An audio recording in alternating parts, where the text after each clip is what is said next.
Dirisha la usajili ni la moto sana baada ya klabu ya Simba kuhusishwa na Peter Sholile na kuanza harakati za kumsajili.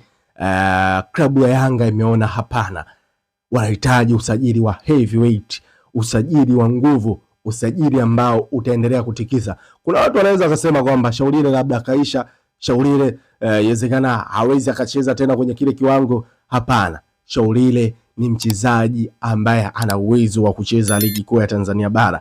Wewe jiulize tu, kwa nini Yanga wanahitaji kuingilia hili dili ambalo Simba walilianzisha? Ndio, ni mchezaji huru, labda huko zamani kabla ya Yanga na Simba wasingeweza kumsajili, lakini wewe jiulize tu, kama kweli walikuwa wana uwezo huo kuhitaji kumsajili, ni kipi ambacho kinatokea?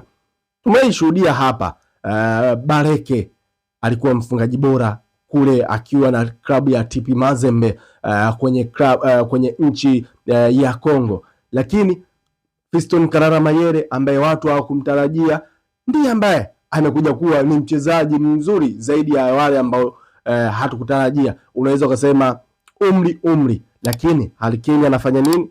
Lewandowski pale kwenye klabu ya Barcelona ni wachezaji wachache ambao wanacheza kwenye eneo la ushambuliaji, wana magoli mengi kuliko ambao tunawafahamu ni vijana. Kuna vijana wengi sana wamesajiliwa hapa katikati, lakini wameonyesha hawana ule uwezo wa kufunga. Lakini kwa nini Yanga wameingilia hili dili? Ni kwamba Engineer Said ameamua moja kwa moja kusafiri na kwa ajili ya kwenda kuifuata saini ya Peter Sholile. Watu wengi naamini mnajiuliza ni kwa nini? Sababu moja tu, ni goal getter.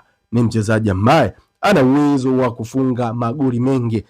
Watu wengi tunamzungumzia yule Sholile ambaye alikuwa na uwezo wa kupata one chance one goal. Ndio tabia yake hiyo. Sholile ni mchezaji ambaye hahitaji miguso mingi akiwa ndani ya box. Wanasema tabia ya mshambuliaji, usipokuwa na miguso mingi ndani ya box, basi utakuwa na target nyingi golini, na ndio kitu ambacho anakifanya. Wanasema mshambuliaji hajaisahau kufunga, mshambuliaji hasahau ni sehemu gani ambayo anaweza kupeleka mpira.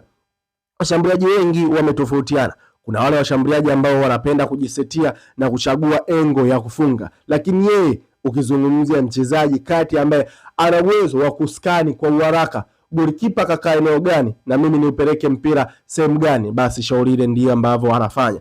Huwa anatazama ni kwamba strike mabeki wamekaa sehemu gani, mshambuliaji na ni mimi ni mshambuliaji naweza nikakimbia sehemu gani. Lakini pia kitu kizuri kwake ni mshambuliaji anatambua golikipa amekaa sehemu gani. Ni kitu kizuri sana kwake. Kwa sababu gani? Kama kweli atapiga eneo ambalo amekaa golikipa, basi amekuwa ana tabia ya kupiga chini kabisa. Kwa sababu gani anapiga chini? Ni eneo ambalo golikipa anakuwa ana uwezo wa kuinama kwa uharaka na kuokoa huo mpira. Kwa hiyo ni kati ya mshambuliaji ambaye anatambua golikipa na tabia gani, ni sehemu gani ambao ana uwezo wa kupeleka mpira. Lakini kitu kizuri kwake ni mshambuliaji ambaye amekuwa akiwatoroka washambuliaji. Watu wengi huwa wanazungumzia mshambuliaji wa ndani huwa anakabwa sana, lakini kwa nini Sholile bado ni mshambuliaji ambaye ana uwezo wa kukaa ndani ya boksi, lakini bado akawa ana faida ndani ya boksi hapo hapo na akafunga magoli mengi? Kwa sababu wanasema mshambuliaji ambaye anakaa ndani ya boksi ni rahisi sana kumkaba. Kuna timu ambazo zinakaba, labda yule mlinzi awe ana tabia za kunusa ni sehemu gani ambapo mshambuliaji anaweza akakimbia. Lakini Sholile amekuwa akiwatoroka sana mabeki. Kama nawatoroka mabeki, amekuwa akifunga magoli ya namna hiyo. Akishasoma jezi namba yako, unamuona yuko mbele yako, anaenda mbele, lakini ghafla unamfuata, anarudi nyuma, anafunga goli. Unamuona yuko nyuma yako, kuna mtu tayari anamkava ambaye yuko mwingine, lakini amekuwa akitoroka kwenda mbele yako, wewe unasogea, unajikuta yuko katikati yenu, anafunga goli. Ndizo tabia za Sholile, nyakati ambazo nyie mnaamini, kwa sababu watu wengi wanaamini offside trap wanaweza kuzicheza. Sasa Sholile anachowafanyiaga mabeki wengi, uwe unamuona kwamba yuko eneo la kuvizia, yuko eneo la offside. Kama yuko eneo la offside ni nini? Sisi tucheze offside trap. Unavocheza tu offside trap, na yeye anarudi eneo hilo hilo nyakati ambazo pasi kipenyezwa anaikimbilia. Nyie mnaamini kaotea, unakuja kutazama hajaotea, anafunga goli. Kwa hiyo ni kati ya mshambuliaji ambaye ni mjanja sana na ana uwezo wa kufunga magoli. Ndiyo sababu ya Yanga, kwa sababu mashindano yafuatayo ni mashindano makubwa mengi ambayo klabu ya Yanga wana future, wanaamini kwamba kwenye mashindano yajayo ya Champions League wanahitaji kuvuka hatua ya makundi, na wakivuka na hatua ya makundi wanahitaji kuingia nusu finali,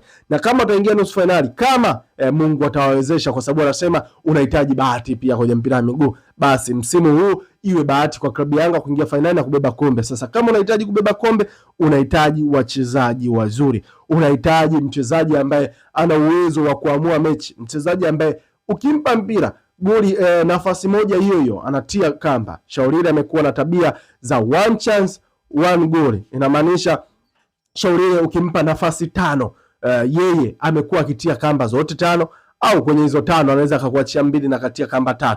Kwa hiyo ukishakuwa na mchezaji wa namna hiyo, je, ana faida ndani ya uwanja? Unakuja kutambua ni kwamba ni mchezaji mwenye faida kubwa, ni mchezaji mwenye uwezo wa kufunga magoli muda wote. Shaurire anahitajika na Yanga. Engineer Hersi Said GSM amesema hakuna tatizo lolote kwa mchezaji kama tu ni kiasi cha pesa. Kilichobaki ni ushawishi, kwa sababu kwenye mpira miguu mchezaji anaweza akaja kwenye timu yako sio kwa sababu ya pesa, anakuja kwa sababu ya ushawishi. Na kama tunavyotambua, watazame wachezaji wengi sana, Khalid Aucho, yani Kibangara, Djigui Diarra, Aziz Ki. Engineer Hersi Said alipanda ndege kuwafuata wachezaji, akawawekea kwamba Yanga wao wanahitaji hiki na hiki kwenye mashindano yajayo. Je, mchezaji ana uwezo wa kuvutiwa na ule mpangilio wa timu na matarajio ya timu yajayo? Basi kama ana uwezo wa kufanya hivyo, basi mchezaji ni rahisi sana kukubalika ama kushawishiwa. Kwa hiyo Shaurire kwenye hili naona hawezi akakwepa, kwa sababu Engineer Hersi Said ni kati ya rais ambaye amekuwa akiwashawishi wachezaji wengi. Nimekutajia kati ya wachezaji ambao wameshawishika, lakini so huyo tu, kuna wachezaji wengi sana ambao wameshawishika. Fiston Kalala Mayele, lakini Clement Mzize alikuwa anaondoka, lakini ule ushawishi wa Engineer Hersi Said, basi naamini unaenda kumvuta Shaurire. Shaurire anahitajika na Yanga. Hili dili Yanga wanahitaji kulikamilisha mapema kabisa ili kila kitu kimalizike. Mimi ni Clinton Swebe. Endelea kufuatilia tetesi na sajili mbalimbali ambazo zipo, na hizi ndizo ambazo zinaenda kuifanya klabu ya Yanga iendelee kuwa bora.